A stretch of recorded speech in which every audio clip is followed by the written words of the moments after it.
Assalomu alaykum. Agar siz bu videoni ko'rayotgan bo'lsangiz, sizda yoki sizning yaqinlaringizda anal yormasi, ya'ni treshina kasalligi bo'lishi mumkin. Agar bu videoning oxirigacha ko'rsangiz, treshina kasalligini qanaqa qilib davolash usullari hamda uning operatsiya usullari, uning kelib chiqish sabablari haqida to'liq ma'lumot berib o'taman.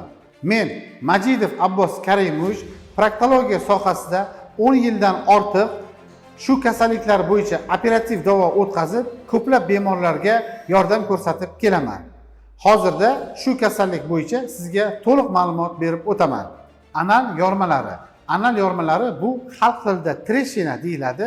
Ya'ni bu ich qotishi natijasida, hojatxonada ko'p o'tirib qolish natijasida anal teshigining normaga nisbatan kattaroq ochilib ketishi natijasida yirtilish, ya'ni treshina paydo bo'ladi. Treshina kasalligi ikki turga bo'linadi: o'tkir va surunkali. O'tkir davrida, ya'ni hojat vaqtida anal sohasida yirtilish kuzatiladi va bu kuchli og'riq bilan, hojat vaqtida kuchli og'riq bo'lishi bilan namoyon bo'ladi. Agarda o'tkir davrda shifokorga murojaat qilsa, buni mazar va svechalar yordamida davolash imkoni bor.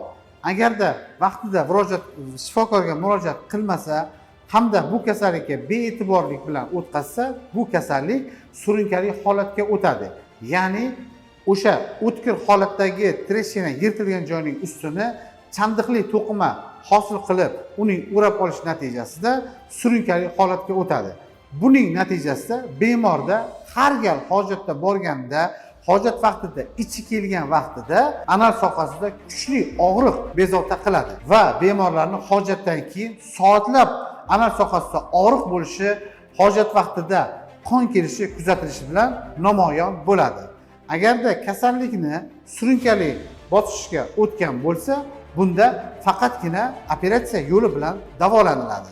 Treshina kasalligi bilan bizga murojaat qilgan bemorlarni operatsiya yo'li bilan davolash o'tkazamiz.